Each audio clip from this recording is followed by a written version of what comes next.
Hi. It's nice to speak at Leafs because it's not very often that I speak at home, and I consider Switzerland my home. So, how many entrepreneurs are there in the room, or consider themselves entrepreneurs? And innovators?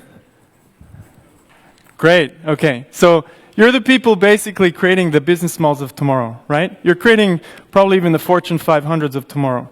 So, I'm going to talk about these new business models.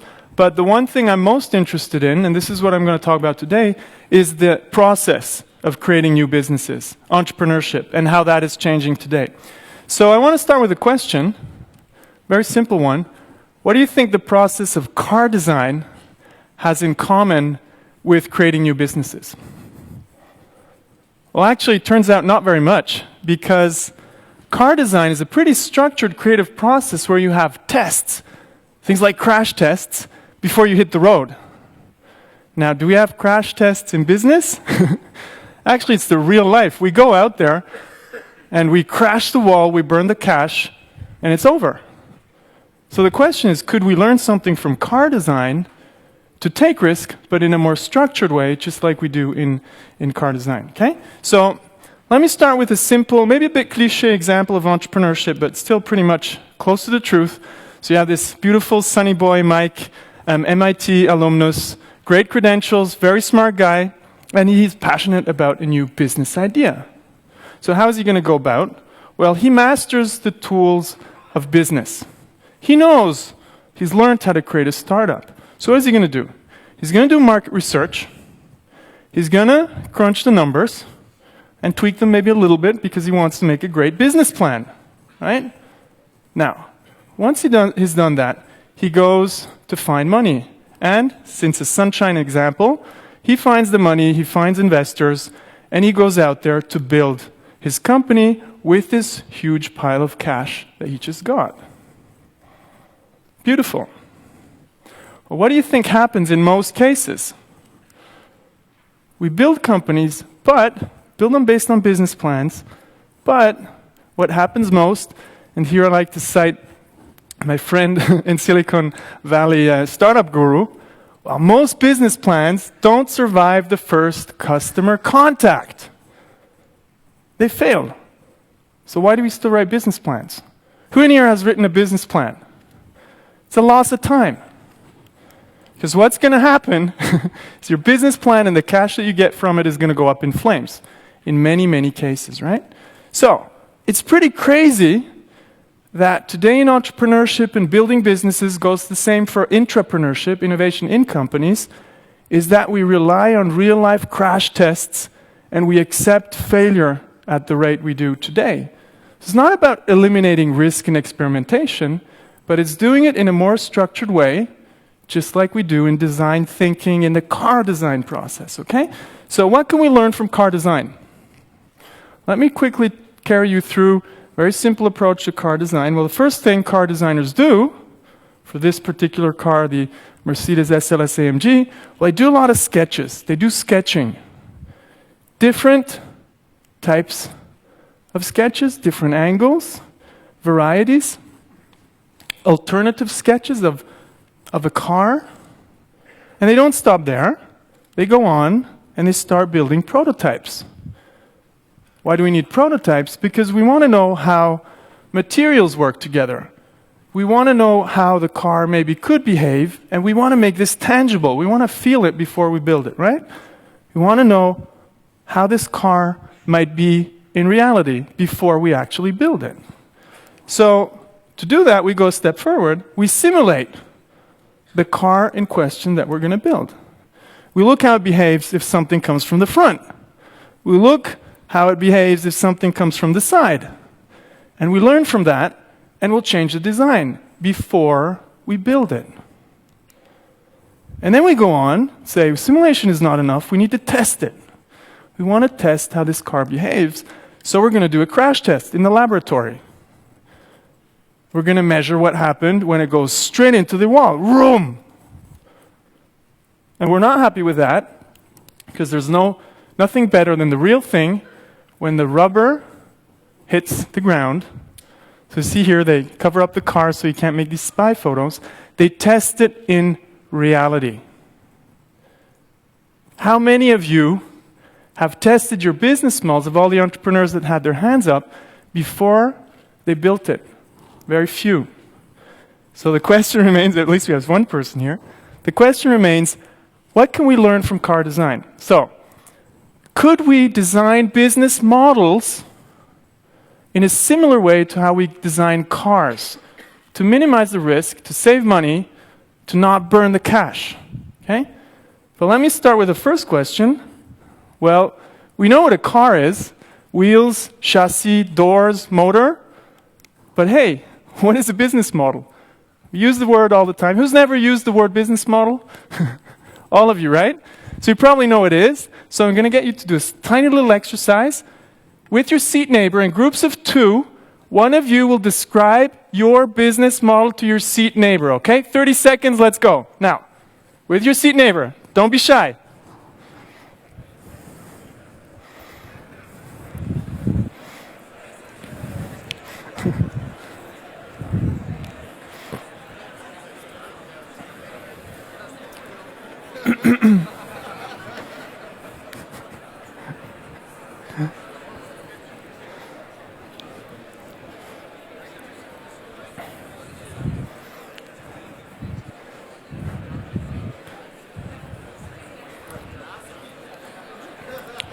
Okay, let's do this together. Stop, stop, stop, stop. 30 seconds are over. So, what actually happens, and this is probably happening also when you go outside in the break, you listen to somebody explaining their business model, and what you're going to get is this. We speak about business models with each other, and we all speak about something else. Some will talk about revenue models, some will talk about marketing. We don't understand each other. We have the Tower of Babel, right? So we realized this about 10 years back at the University of Lausanne, and we started a research to figure out, could there be a better way? Could we invent a language to describe business models, challenge them, and design them, maybe even in a computer-assisted way, computer-aided design, just like we do for cars? Could that be possible? So we came up with something that we call the business model canvas. Very simple approach, just like you would describe a car has doors, has a motor, has a chassis. Well, what do you describe when you describe a business model? 9 things, 9 building blocks, like Lego. First one, well, every business model has customers, straightforward, customer segments.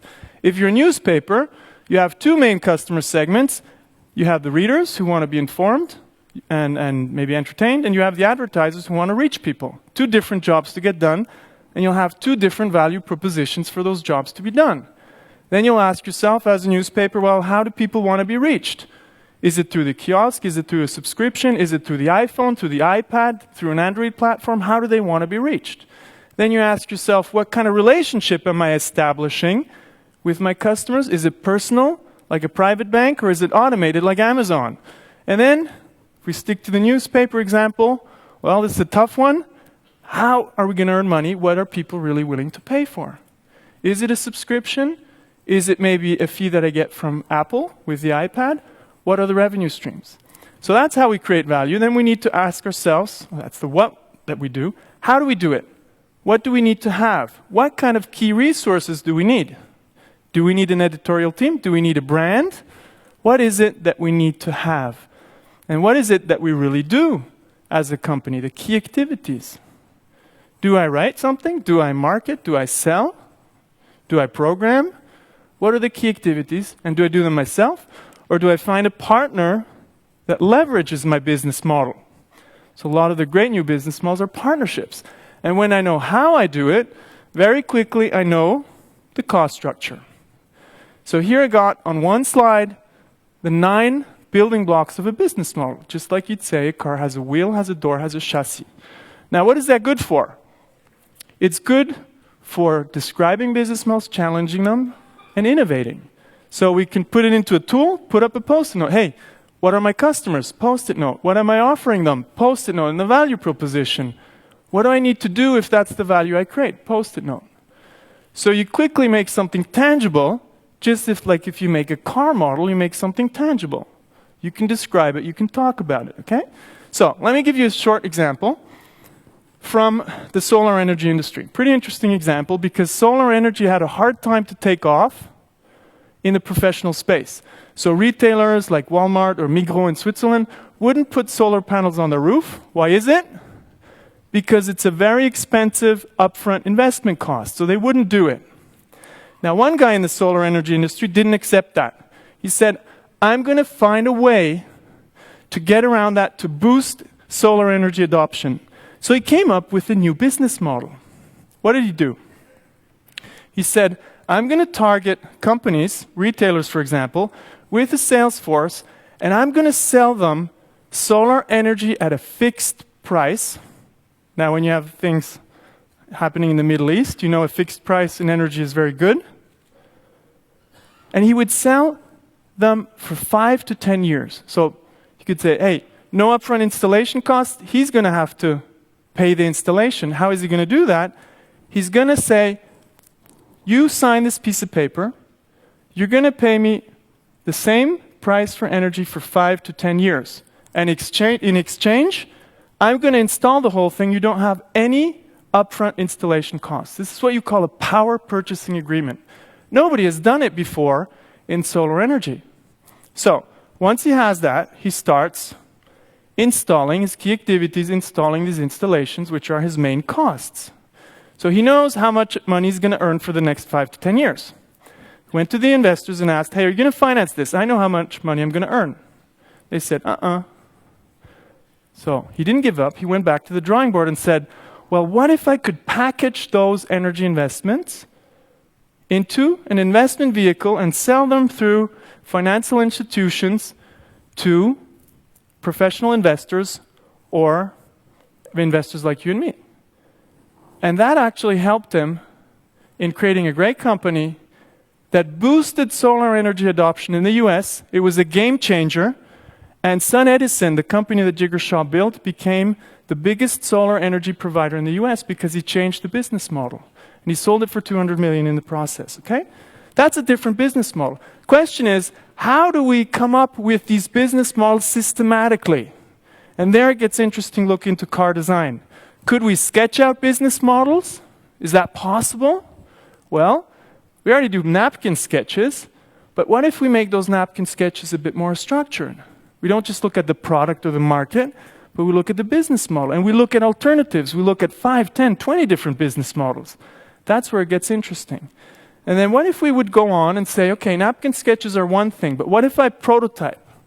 What if I can make this as tangible as a car model? Is that possible?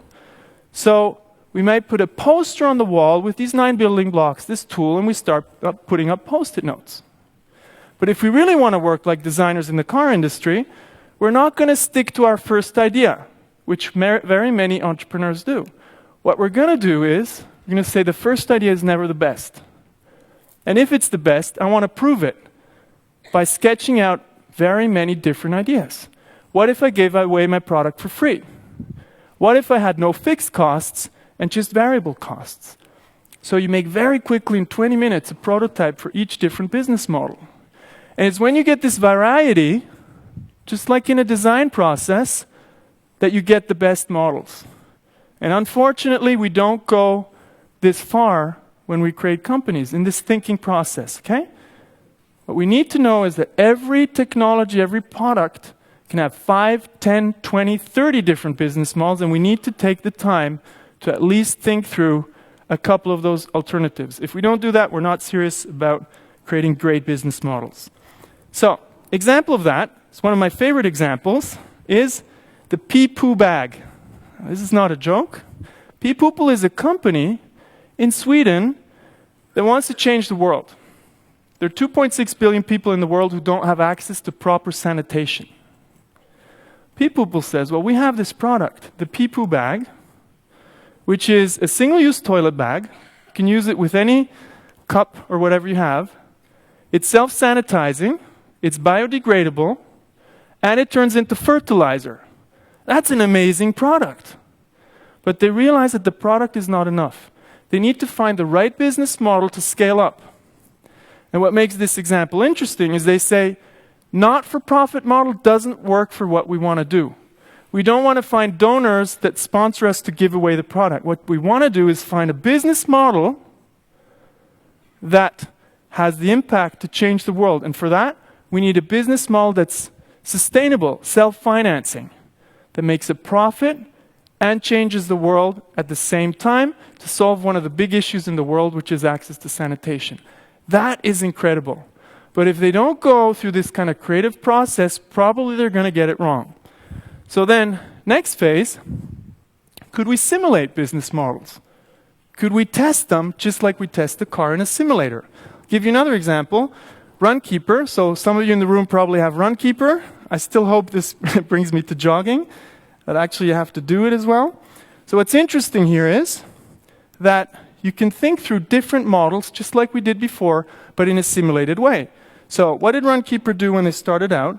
They have this free app that they give away over the App Store and the Android Store to about 100 million people that are on these stores, and they got 2 million people to download that application.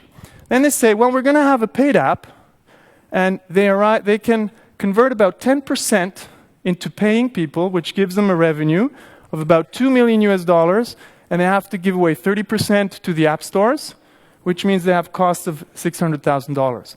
Then how do they do that? What do they need in the infrastructure side?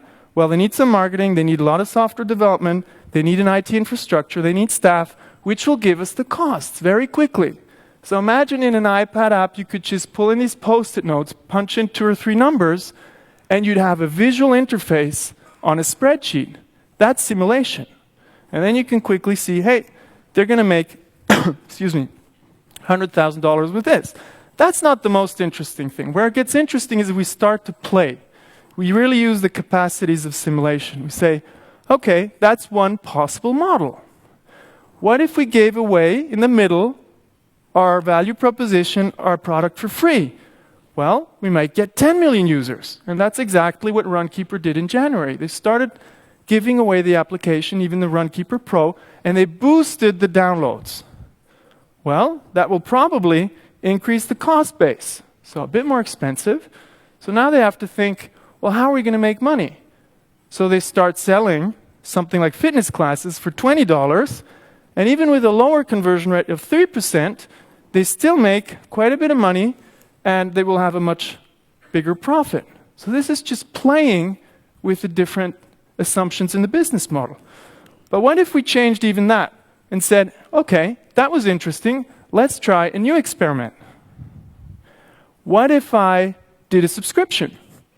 So I'm stopping to sell, but I'll say, okay, if I have 10 million users, if I had a product like a fitness club where I get some advantages, and I get 1.5% small conversion rate of those to buy these subscriptions, monthly fee of about $4.99, that's doable.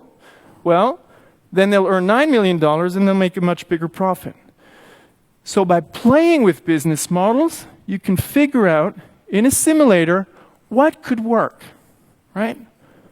Now, a car designer doesn't stop with a simulation. A car designer knows I need to do the real thing. I need to test it. So how can we test business models?